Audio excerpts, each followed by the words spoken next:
comme ça concerne un ancien ministre, évidemment dafa am benn cachet politique boo xam ne tout le temps dañ koy indi dans le débat, et c'est ça qui fausse li nga xamante ne mooy yenn argumentaire yi. te il faut rappeler qu'en termes de justice mbiri politique dara amu ci yoon. ci loo xamante ne maanaam yow loo géré woon la loo yoree woon la ñu ne la yow lii noo ko yoree woon nga war a apporter ay pièces justificatives. Pour moi l'argument de l'avocat c'est de pouvoir brandir les preuves de son client. loolu rek moo ko mën a seetal vis-à-vis opinion publique bi, vis-à-vis également du tribunal. Et maintenant instruction préparatoire bi aussi ça leur laisse du temps. Je vois de ces avocats souvent ñu ñëw taxaw naan diw kat dañ koo jàpp waaye ñun xamuñu li ñu ko jàppee. te nga dégg Pape Ahmadou Mbaye à chaque fois muy rappeler sur ce plateau que avocat bi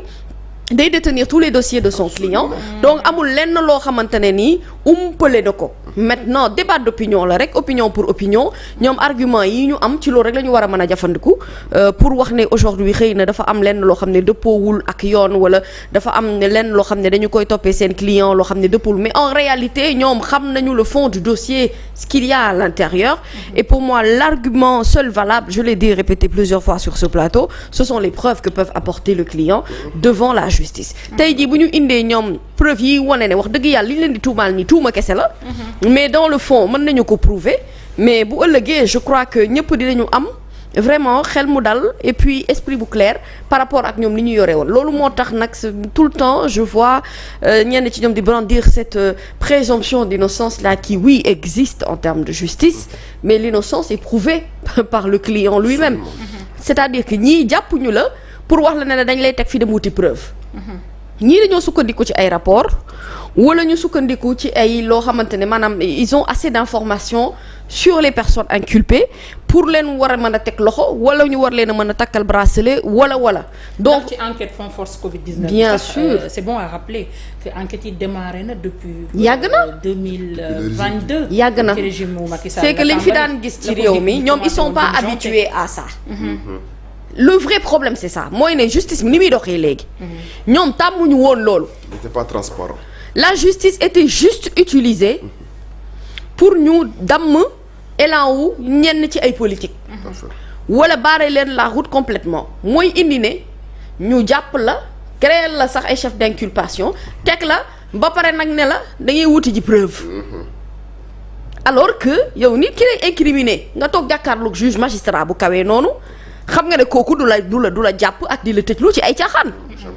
kooku bu la jàppee tëjlu la c'est parce que am na lu bari loo xamante ne jaar na fi. on a rappelé le rôle du SANTIF ici, on a rappelé li nga xamante ne moom mooy l'importance de tous ces rapports yi fi jot a jaar. force Covid moo xew moom la ñuy waxtaanee mais il y a d'autres rapports scandaleux yoo xamante ne dafa citer ñenn ci ñoom ou épingler leen ñenn ci ñoom par rapport ak seen ay gestion wala par rapport ak seen ay implications ci ay dossiers yoo xamante ne warul nekk ci seen ressort.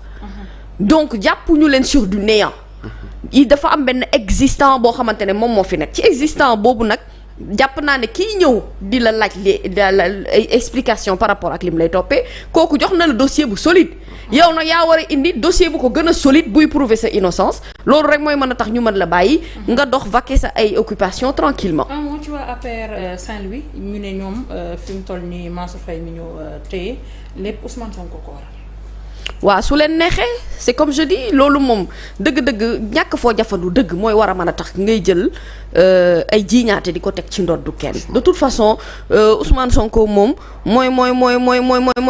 fange bàjjen moom lu waay yëngu ci àdduna rek moom nga koy teg ci wàllum politique. les gens n'attaquent pas le président Bassirou Diomaye Diakhar Faye, je suis surprise. pourtant le président Bassirou Diomaye Diakhar Faye c'est le chef de l'État du Sénégal mais duñu ko attaquer, on attaque la personnalité, même ce n'est même pas le premier ministre. En fait, ils attaquent le chef et leader du parti PASTEF. parce que dañu bëgg indi benn débat judiciaire bëgg ko defal transfert ci loo xamante ne débat politique la. mais maintenant dans la politique mais on lutte à armes égales. sauf que fii arme égale amu fi. Mansour Faye lañ koy toppee moom xam na ko. ay avocats am ya koy layal xam nañu ko. askan wi am nañ ci njort kon nag. moom moo war a setal deram et moom moo war a mettre à l'aise ñi nga xamante ne ñoom la àndal ci seen ay camp politique. la vérité est que la gêne bii jóge ci ñoom ce n'est pas parce que dañ leen topp de ñuy wut koo xamante ne mooy bouc émissaire bi ñu ko war a mën a wékk. la gêne c'est que ñenn ci ñoom ñoo xamante ne dañ leen a jiitaloon par générosité wala par je ne sais quel critère tey ñooñu la ñuy toppee ci loo xamante ne alalu askan wi la. et la gêne vient que amuñu explication valable bu ñu teg ci loxoy askan wi lu dul débat politique moom moo war a lii wala xëccoo politique. Quel est l'enjeu politique pour Ousmane Sonko mu jël ab Mansour Faye tëj ci kii yow Saint-Louis dañ la faa dóor ba ngay bëgg a dee dóor la présidentiel dóor la législatif kon kay yow foofu amul enjeu politique yow koo xamante ne parti boo xam ne yow waxuma sax da nga dee mais tu es en train d'agoniser yow tu ne peux pas déranger un parti à la limite je ne dirais pas neuf mais vraiment naissant et même en train de bâtir des pieds solides maanaam liir la boo xam ne bu commencé jàng dox bu dëgër kooku mënoo koo tëkkale koo xamante ne màgget la boo xam ne jeexal na carrière am bu leen Ousmane Sonko di leen traiter de résidu wala mu naan il n'y a pas d'opposition au Sénégal c'est que réellement dafa gisagul un parti politique boo xamante ne c'est à la hauteur du Pastef kon tant qu'il n'y a pas d'enjeu politique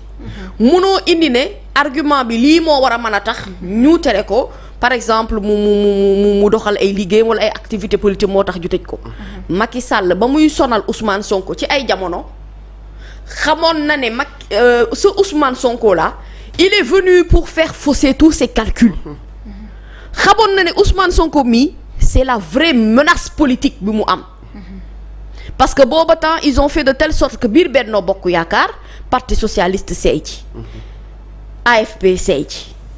kan moo ci desoon taxawu Sénégal Khalifa Ababacar Sall dafa xeex ak Macky ci benn période ñi askan wi jàppale ko ci xeex bi ndax dañoo jàppoon ne amoon na benn part d'injustice bu mu doon dund mais amul woon poids politique bi war a mën a tax muy sonal dëgg-dëgg Macky Sall.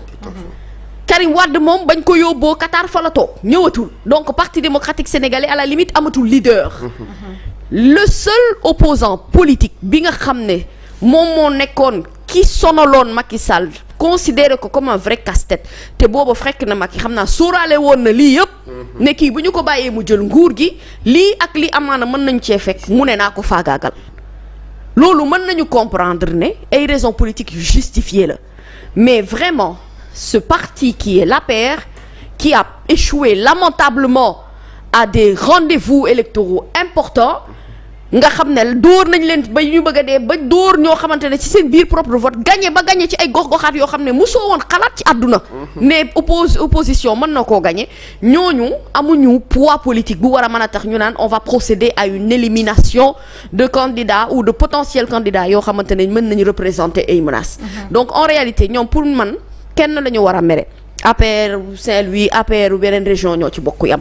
ki ñu war a njëkk mere mooy leaderu APR nga xamante ne moom mooy Macky Sall bu weesoo Macky Sall ñu mere seen ay propre leader yi nga xamante ne au moment ba muy neex ils se sont pas posé la question de se dire lii lan moo tax mu neexee nii parce que nabu mën naa neex de waaye neex ba taxaajoo war ngaa mën a yow nga toog posé wu la question naan neex bii lan moo koy expliquer autant de générosité lan moo koy expliquer c'est pas parce que nit dala daggal billet Makka wala nit dalaa fekk ci situation bu difficile wala nit dalaa taxaw ci benn bés wala nit dafa tibb ci xaalis jox la je donne des exemples parmi tant d'autres que nit kooku yow il est exempt de reproche man am na noo xamante ne su ma la ko tàmmul woon a gisee bu ma la ko commencé gisee léegi du lu ma lay iñaane mais je vais quand même me poser des questions ci li nga may jox ak li ngay bokk ak man fan nga ko jëlee c'est tout aussi simple que ça je crois que donc cet argument politique ne tient pas la route il va falloir aller chercher leneen loo xamante ne moom ngeen mën a teg ci loxoy askan wi pour que ñu mën leen la déglu ci plaidoyer yi ngeen di mëne. d'accord am na solo alors ñu daal di ñëw ci beneen point bi ñu fàttali beneen direct bi ñu ngi fële ca Sicap ginnaaw le président de la République Bassirou Diomaye Diakhar Faye woote na dialogue politique ñu ngi leen di amalal foofu beneen direct waaye mami ci gën a doy waar mooy ña fa